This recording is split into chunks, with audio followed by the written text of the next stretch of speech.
오늘 낭독할 책은 선생님 오늘은 안녕하신가요? 책입니다. 지은이, 신영환, 기나현. 신영환, 입시와 공부법 전문가이지만 아이들의 행복을 더 바라는 사람. 입시와 공부로 힘들어하는 아이들을 위해 조금이라도 힘을 보태고자 글을 쓰고 있다. 교사로서 학생들을 지도하며 물리적인 시간과 공간의 한계를 느끼고 어떻게 하면 더 많은 학생에게 도움을 줄 수 있을지 고민한다. 기나연, 숨가쁜 학교 생활에서 학생들의 사랑을 연료로 삼아 열심히 살아가는 교사다. 교사로 살아가며 때로는 버거운 순간들을 마주하지만 품으로 달려드는 아이들을 보며 교사를 천직이라 여기고 있다. 네, 두 작가님이 함께 이 글을 써주셨고요.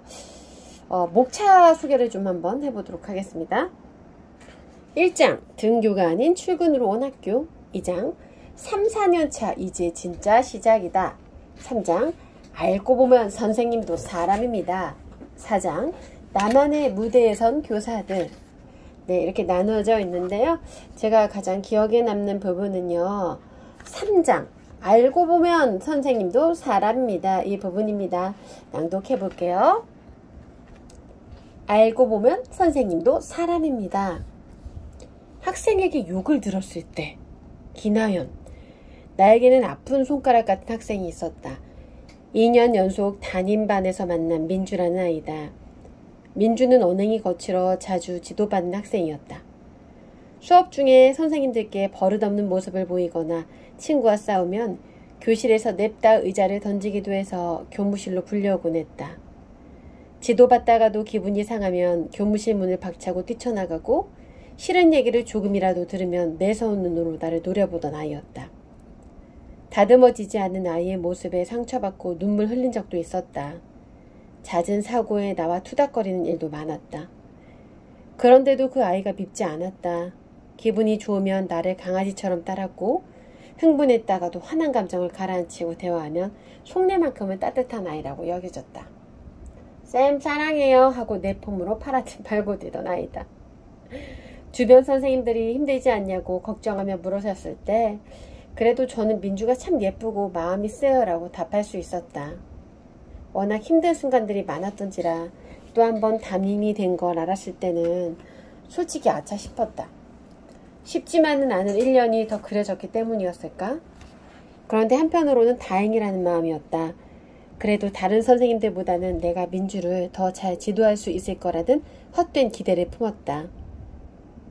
소리를 고래고래 지르던 민주도 내 앞에서만큼은 차분해지기도 했으니 민주와 내가 1년을 예쁘게 쌓아온 관계가 민주에게도 또 나에게도 좋은 새 출발점이 될 수도 있겠다는 마음이었다. 하지만 나의 희망찬 예측은 우습게도 빗나갔다. 중학교 3학년이 되자 민주는 멈출 줄 모르고 고속열차처럼 학교에서 멀어져 갔다. 학교에 오기를 싫어했고 학교에 오는 대신에 학교를 그만둔 친구들과 어울리려 했다. 집에서 나올 때면 학교에 가는 듯이 나왔고 내게 전화를 걸었다. 저 아파요. 오늘 학교 안 가요. 아빠한테 연락하지 마세요. 민주의 투정에 나는 원칙대로 대답할 수밖에 없었다. 아파서 학교에 안 올 수는 있어. 하지만 보호자인 아버님의 허락이 필요해. 놀고 싶은 아이와 아이를 학교에 어떻게든 붙잡아두고 싶은 나 사이의 신경전은 매일같이 반복되었다. 민주는 점점 화가 났고 나는 계속해서 지쳐갔다. 하루는 학교에 온 민주가 배가 아프다면서 나를 찾아왔다. 평소처럼 조퇴하고 싶다는 이야기였다. 보호자의 허락이 필요하다는 나의 말에 민주는 매서운 눈으로 나를 흘겨보며 왜 안 되냐며 고래고래 소리를 질렀다. 한참의 실랑이 끝에 민주는 결국 교무실 밖으로 뛰쳐나갔다. 보건실에 있던 자기 친구에게 달려가 입에 담지 못할 욕을 했다고 한다. 보건 선생님으로부터 전해 들은 말에 나는 손이 떨렸다. 강아지같이 나를 따랐던 민주와 나를 흘겨보던 욕하는 민주가 마치 다른 사람 같아 눈물이 났다. 그 후 민주는 가출했다. 민주가 거짓말하며 학교를 빠지는 사실을 아신 아버님이 크게 혼내신 것 같은데 그것에 반항심을 품고 집을 나갔다. 그렇게 여러 번 집을 나가고 돌아오기를 반복하던 민주는 어느 순간부터 학교에 오지 않았다. 학교에서는 민주를 장기 무단 결석생으로 분류했다. 나는 솔직히 두려웠다. 민주를 학교에 오게 해야 하는데 날카로운 아이의 말이 머리에서 떠나지 않았다. 그 일이 있은 뒤 얼마 동안은 수업을 하다가도 내 앞에서 웃는 학생들이 나의 뒤에서는 나를 욕하고 다니는 것 같은 느낌을 받았다. 그래서 민주에게 하는 연락도 자꾸만 망설여졌다. 학교에 오라고 했다가 또 욕을 들으면 어쩌지 하는 걱정이 앞섰다. 그렇게 담임으로서 할 수 있는 최소한만을 한 것 같다.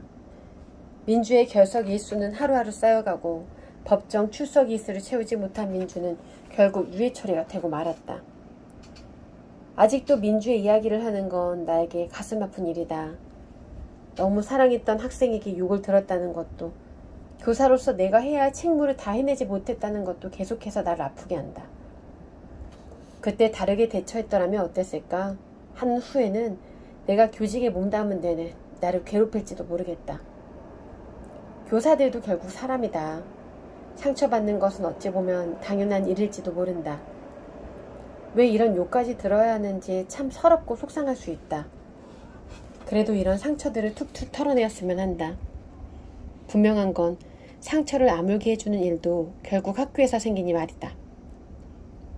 아이들에게 받은 상처는 결국 아이들이 치유해 줄 수 있다. 상처를 품고도 다시 아이들과 함께하기로 결심하는 것이 진정한 우리 교사들의 삶이 아닐까? 경찰서는 처음이라서. 기나연. 그날은 날씨가 무척 좋던 토요일로 기억한다. 친구들과 약속에 나갈 준비를 하고 있었는데 전화벨이 울렸다. 당시 내가 맡은 반 학생이었다. 수화기 너머로 이서의 울음소리가 들렸다. 깜짝 놀라 아이에게 무슨 일이냐고 물었다. 아빠가 저를 계속 만져요. 이서는 부모님의 이혼 후에 아버지와만 살고 있었다. 학업에 큰 흥미가 없었는데 아버님이 몇 번이고 전화 상담을 요청하시고는 아이를 향한 관심을 보이셔서 이서가 가정에서 많은 사랑을 받고 있다고 생각했다. 이서는 동성인 나와의 가벼운 스킨십도 꺼리곤 했다. 상담하다가 어깨를 토닥이기만 해도 움찔하는 모습을 보였다. 이서의 사정은 이랬다. 아버지가 퇴근하고 나면 자고 있던 이서의 방에 들어와 이서를 뒤에서 껴안고 자려 하는 것이었다. 이서는 자신을 만지는 손길이 느껴져 아빠가 방에 들어올 때면 밤새 뜬 눈으로 잘 수밖에 없었다고 했다. 싫다고도 해봤지만 나아지지 않았다고 한다. 2년 가까운 시간을 혼자만 꾹 참다가 그날은 집을 나와 나에게 전화한 것이었다. 눈물 섞인 이서의 이야기를 듣고는 혼란스러워졌다. 아동학대나 가정폭력에 대한 연수는 해마다 의무로 들어온다. 그런데도 실제 상황에 처하니 너무나 당황스러웠다. 아이의 말만을 듣고 정말 경찰에 신고해도 되는 걸까? 내가 신고하면 그 다음은 뭘까? 나의 신고로 아버지는 가해자가 되고 이 가정은 깨지게 되는 게 아닐까? 수만 가지 물음이 제 머릿속을 오가고 오갔다. 이서에게 물었다. 집에 돌아가고 싶은 마음이 조금이라도 있어? 다시는 집에 돌아가고 싶지 않아요. 아이의 답을 듣고는 내가 무엇을 해야 할지가 명확해졌다. 이서에게 집은 더 이상 안전한 곳이 아니었다. 내가 이서를 도와야 한다는 생각이 들었다. 곧바로 학년 부장님, 보건선생님, 교감 선생님에게 전화를 걸었다. 그리고 부랴부랴 겉옷을 챙겨서는 택시를 타고 아이가 있는 곳으로 달려갔다. 교사는 아동학대나 가정폭력을 인지하게 된 그 즉시 신고할 의무가 있다. 밖에서 떨고 있던 아이와 만난 후에는 경찰에 직접 전화했다. 우리가 있던 곳으로 순찰차 하나가 왔다. 생애 처음으로 순찰차를 타고 아이와 함께 경찰서에 갔다. 그곳의 무거운 공기가 아직도 기억난다. 경찰관님이 건네주신 믹스커피 한 잔을 손에 쥐고 진술하는 이서의 옆에 앉았다. 진술이 모두 끝나니 연계된 보호시설 담당자분이 도착했다. 나에게 앞으로의 상황을 설명하시고 아이를 데리고 갔다. 당장은 이서가 아버지와 분리되어 안전한 곳으로 간다는 사실에 안도했다. 아쉽게도 신고 후에 우리 교사들이 당장 맞닥뜨릴 현실에 관한 이야기는 그 누구도 설명해 주지 않았다. 아버님은 신고자가 담임교사인 나라는 사실을 알고 난 뒤 나에게 전화 걸어 어떻게 나를 신고할 수 있냐, 왜 내게 먼저 언제조차 주지 않았느냐며 무섭게 소리쳤다. 학년부장님은 어찌할 바를 모르는 나 대신 교사의 아동학대 신고 의무에 관해 한참을 설명하고는 전화를 끊으셨다. 다행히 아버님으로부터 전화가 또 오지는 않았다. 그런데도 그 학교에 있는 몇 년 동안은 계속 불안한 마음이었다. 재판은 오래도록 진행되었기에 언제든 나를 해코지하러 올 수 있겠다는 걱정이었다. 나의 전화번호와 얼굴을 이미 알고 있었기에 그 불안은 한동안 쉽게 사라지지 않았다. 살면서 경찰서를 갈 일이 얼마나 될까? 아동학대 신고를 해서 경찰서에 가고 편의점에서 물건을 훔쳐 신고당한 학생을 찾는 경찰관의 전화를 받는 일은 어쩌면 우리가 교사이기에 겪는 일일지도 모른다. 물론 어색하고 무서운 일이다. 그런데도 우리가 교사이기 때문에 해야만 하는 일이다. 그렇기에 나는 매일 더 단단해지려고 한다. 그것이 사랑하는 나의 학생들을 지켜내는 일이기 때문이다.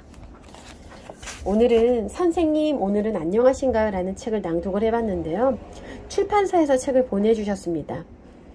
선생님을 위한 슬기로운 학교생활, 교사로 살아가기 힘든 요즘에 두 교사의 교직생활 생존기가 들어가 있는 책입니다. 지은이, 신영환, 김나연, 출판사는 메이드인입니다.